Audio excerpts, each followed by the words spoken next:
Okay, today's date is August the 21st, 2019, and we are at Battersea Arts Centre as part of the Black Heroes Wall of Fame Oral History Project.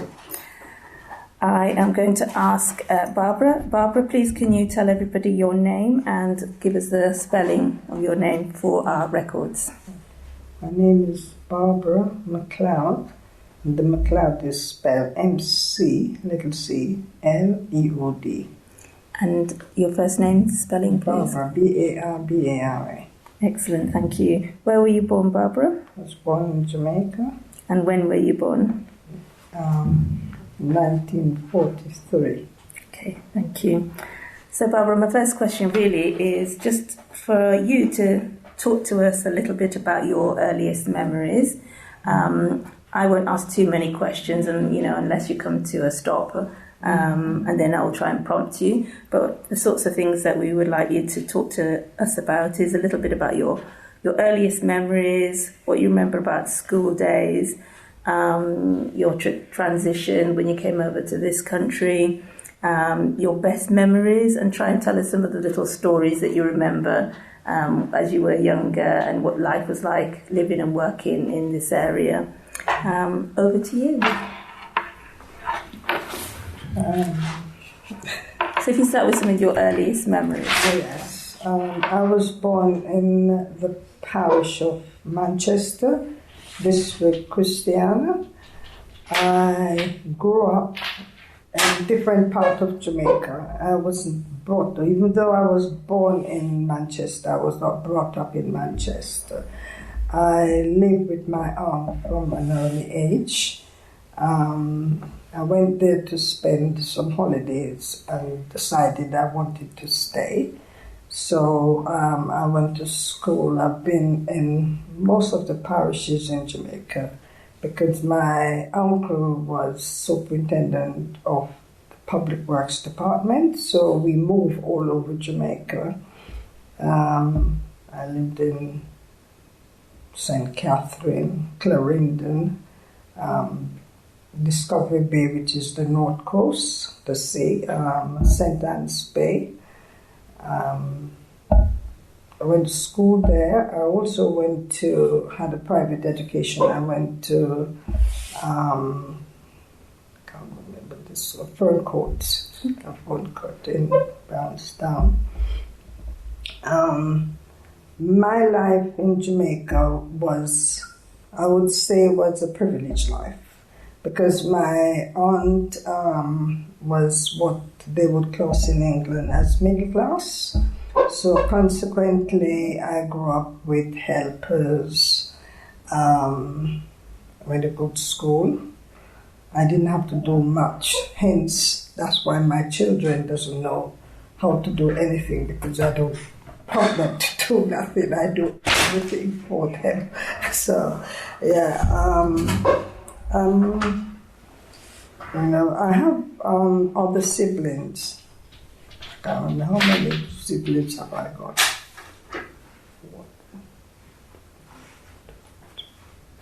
7, I think it's 7 of us. So I've got 6 siblings.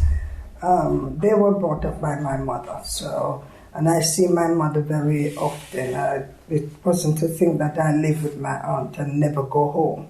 I go to my mom for holidays and various different functions.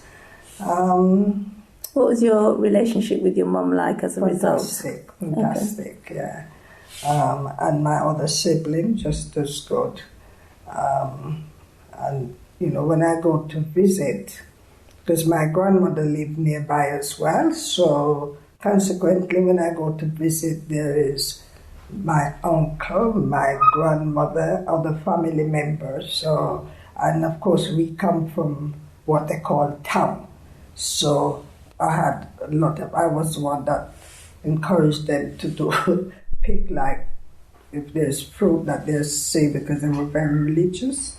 So if there's fruit that they're saving to take to the harvest at the church, I would encourage these lot to eat it. Of course, I'm God, so I don't get into trouble. Yeah. So, and then I came to England in 1965 because I wanted to do nursing. I didn't want to do it in Jamaica. I tried America, but my aunt in America advised me to come to England.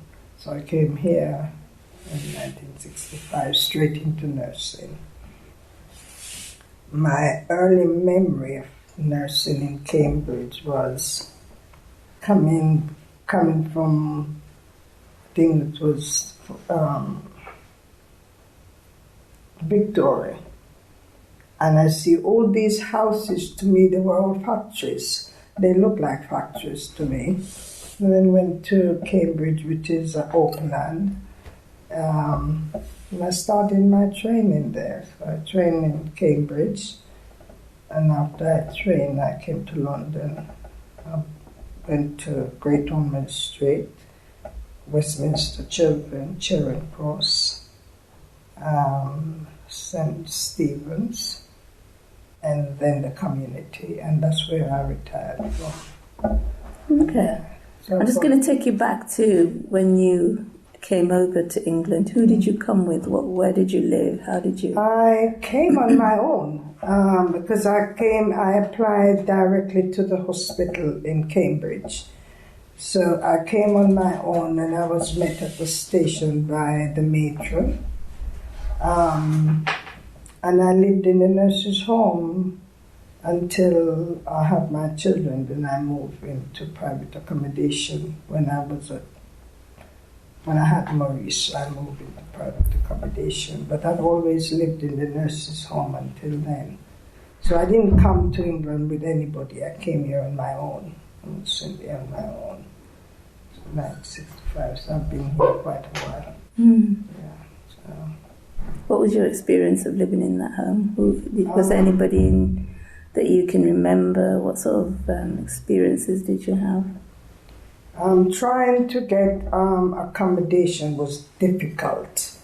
I remember I was living in the nurse's home in Clapham South. And I went to an estate agent and I was sent to a flat in Clapham Old Town. And I phoned up to say that I was coming to view the Roma flat. And I gave my name. At that time, my name was Barbara White. So I said, my name is Barbara White, I'm coming to view the place. Is it gone? Because I was told that I need to do that. So I phoned up, and he said, oh no, it's not gone. If you come, yes, it's still vacant. I walked across the common, got there, he opened the door, and he said, it's just gone. Only because he saw a black face. He said it was just gone. I just took it in my stride and I tried again, and then eventually I got something. And then when I worked on the community, I didn't find a lot of prejudice in the hospital itself, but I found it a lot of the community when I worked as a community nurse. I started off in Wideway in Mitcham, and the staff nurse who was orientating me, because you're taken around for 3 weeks and then you're on your own. She told this particular patient that Mrs. McLeod is coming. I got to the door and I said, district nurse. She said, Mrs. Thomas told me District Nurse McLeod is coming. I said, I am District Nurse McLeod.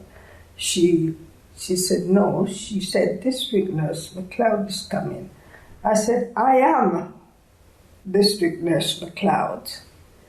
And she left me standing at the door, bang, and she went and she rang up to say there is somebody at the door. Said she's a district nurse, and she said her name is Barbara McLeod. So she was told that is the district nurse, she was surprised. She apologized to say, well, with the name McLeod, she was not expecting. She stopped short of saying a black person. So I said, you was expecting me? She said, yes. That was one occasion. I went to a patient. How did that make you feel? I'm very thick-skinned. She needs me, I don't need her. Because if I leave her and I go to the next patient, I'm doing my job. I came to her, she because I was black, she felt I wasn't the person who I said I was with the name. So it really didn't bother me. And I went to another patient over on Daly Road, just there. And I got there, there was 2 workmen working on a thing. I went to assess her for hygiene. And she said, I went in, because the door was open, so I went in. I said, good morning, this is District Nurse McLeod. Your GP has asked us to assess you, because we assess and then the nursing assistant goes in afterwards. So she said, she looked at me, just sitting down, she said, time has changed. And my husband was in the diplomatic service, and your people used to be our maid, and now you come to assess me for a bath. Time has changed. I said, you are right. Time has really changed, because now we're using your people to take our caddy when we go to play golf. So time has changed.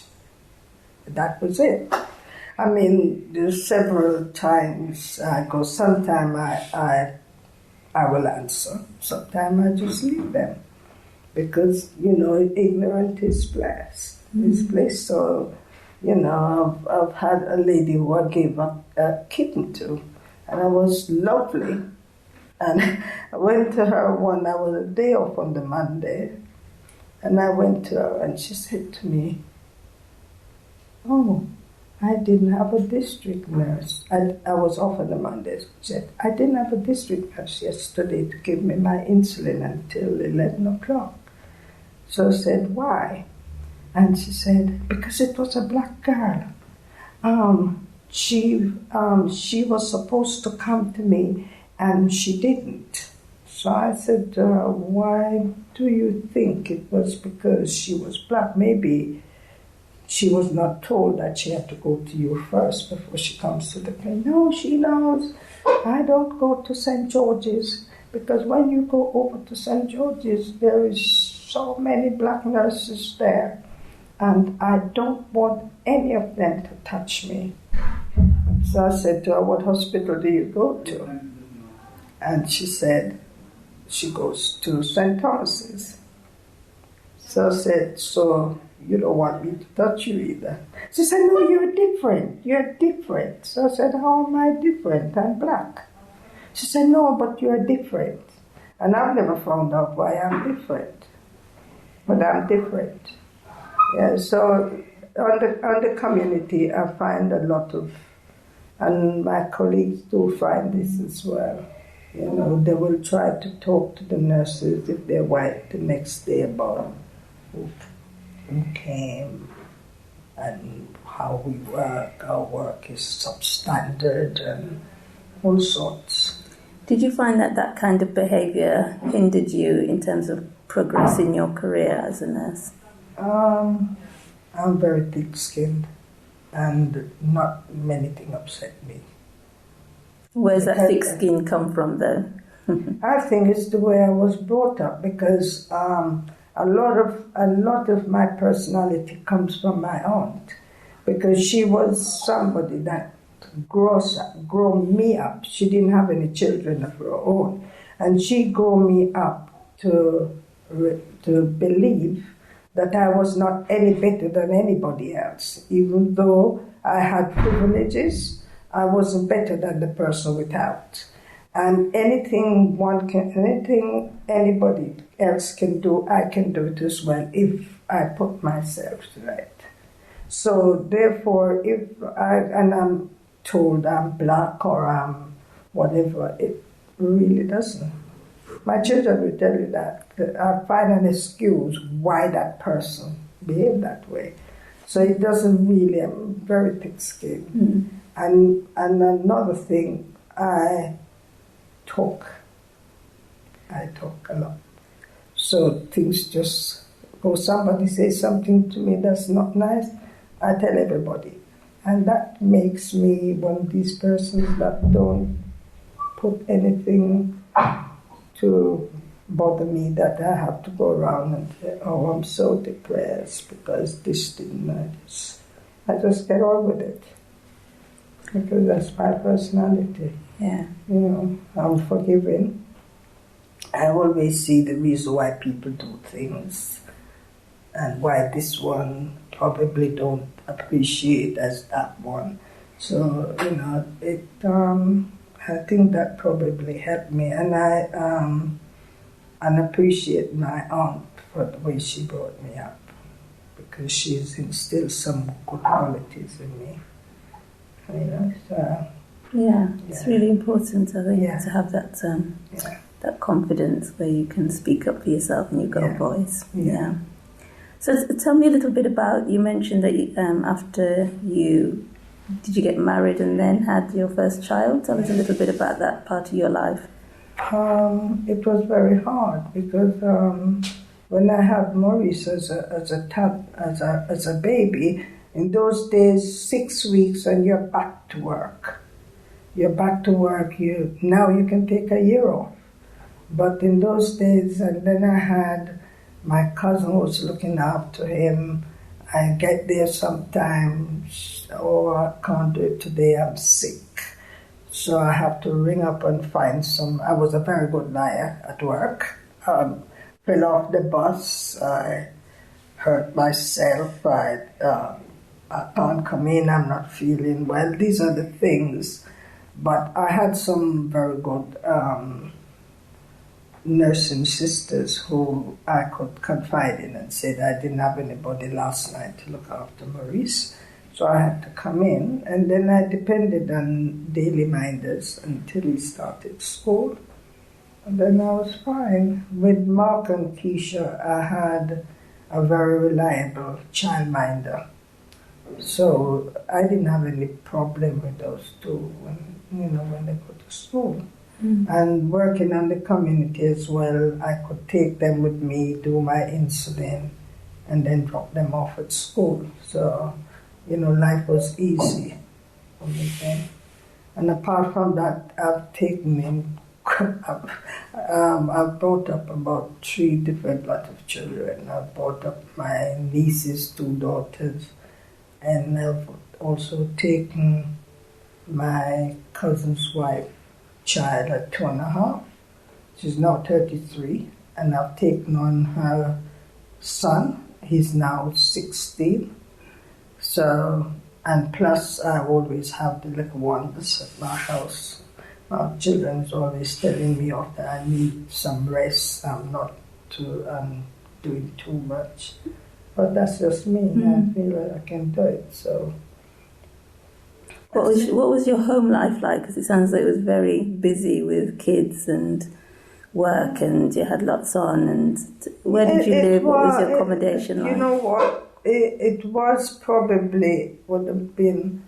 It was hard financially. It was hard, but I've never found the children a problem. Some people have children and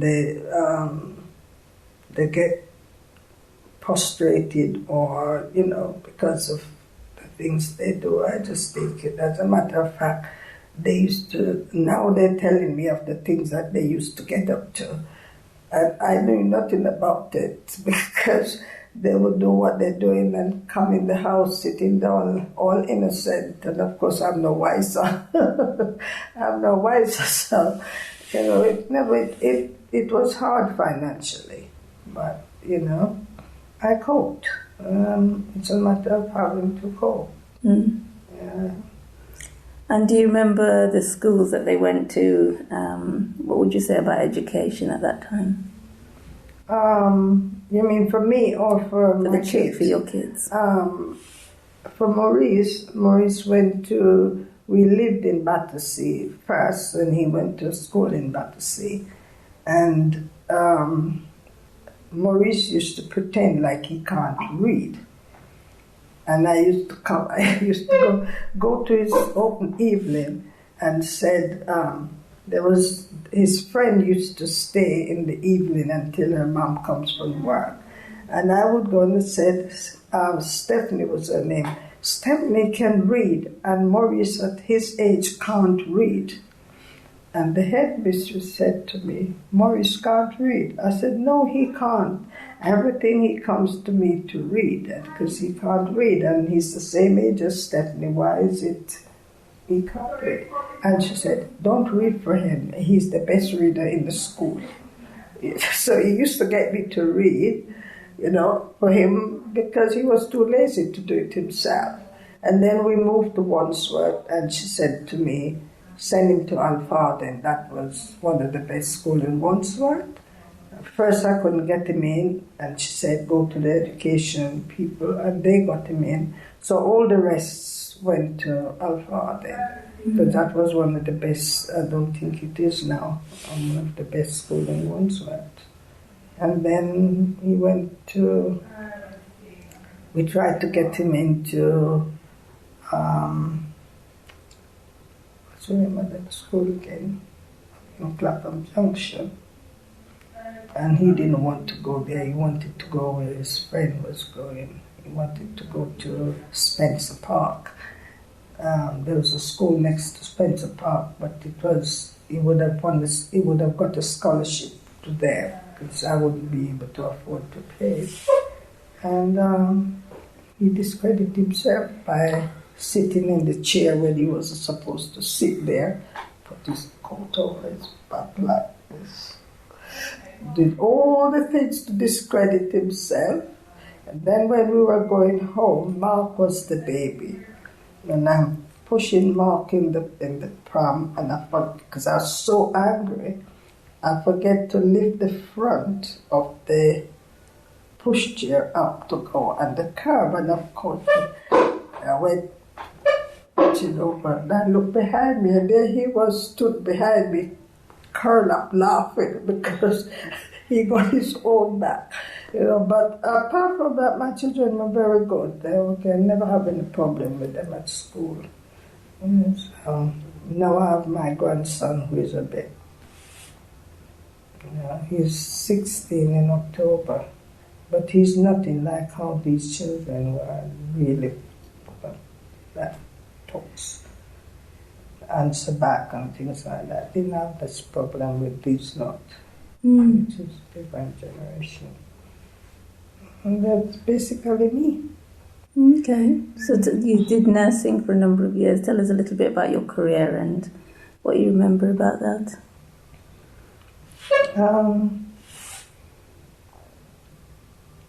I did, most of the time I did nights when I had Maurice, because I found that easier, because I'm there in the days. But for Mark and Keisha, as I said, I worked at churn course. I was at churn course when I expected those two. So I had a year off.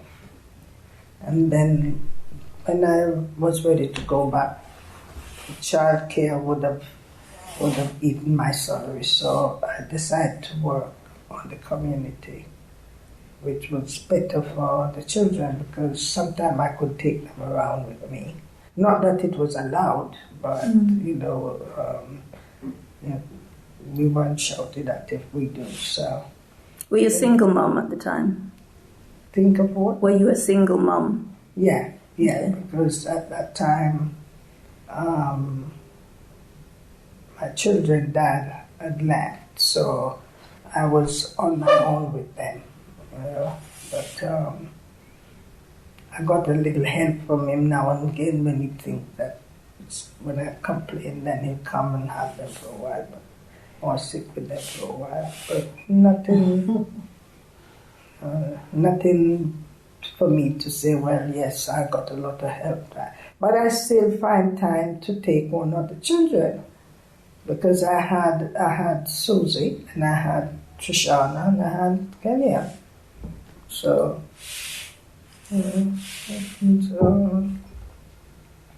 what would you say was your greatest achievement?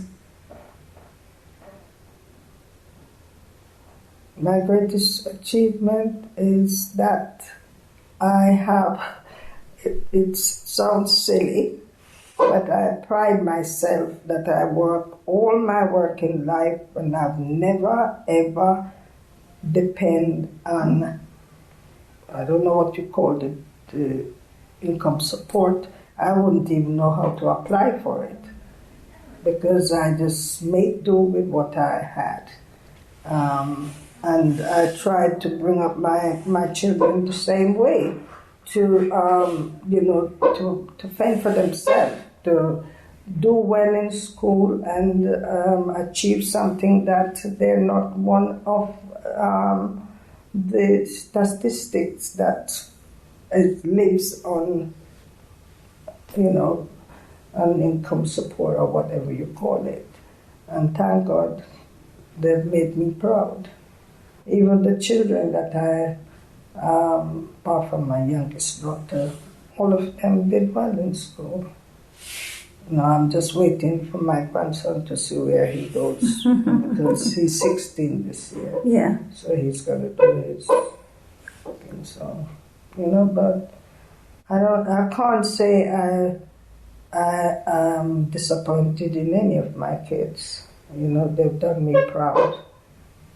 So, thank God for that. I know sometimes they take the mickey and they do things, take pictures of me and put it on social media.